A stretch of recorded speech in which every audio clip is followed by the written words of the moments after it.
Dobrý den, rád bych vám ukázal, co děláme s výstrojí, když ji půjčíme našim klientům k moři. Je potřeba ji udržet v čistotě a zase ve funkčnosti.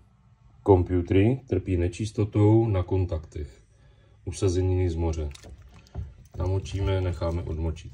Automatiky, protože klient je celé namáčel do vody jakoby sladké, ale špinavé, tak je musíme celé odmočit, včetně prvního stupně, a potom lehce pročistit.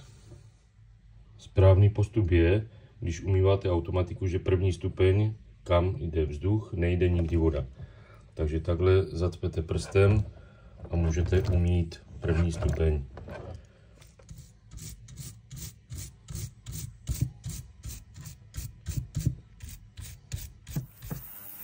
Manometr vyndáme z gumového pouzdra a pořádně vypláchneme, aby nezůstaly mezi gumou a kovem nečistoty.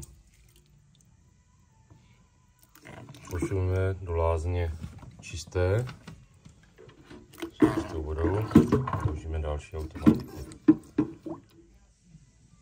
Mezitím čistíme křídlo nebo čaket, takže namočíme ho do vlažné vody, pořádně propláchneme ze všech stran a nejdůležitější věc je inflátor.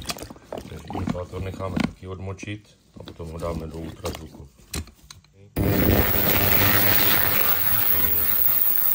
Tak je vypláchnutí křídla zevnitř nebo jaketu, takže odšroubujeme ventil, nalijeme dovnitř alespoň litr vlažné vody.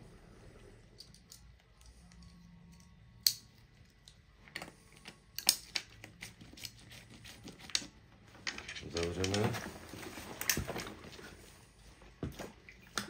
a propláchneme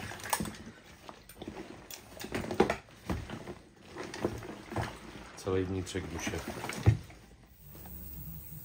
Vyčištěný a dezinfikovaný inflátor nafoukneme.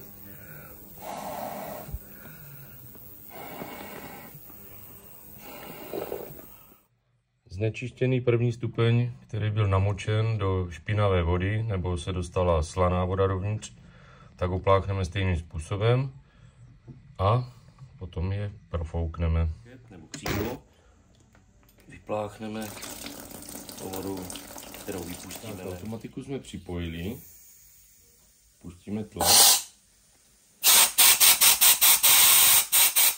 a všechno pořádně vyfoukáme.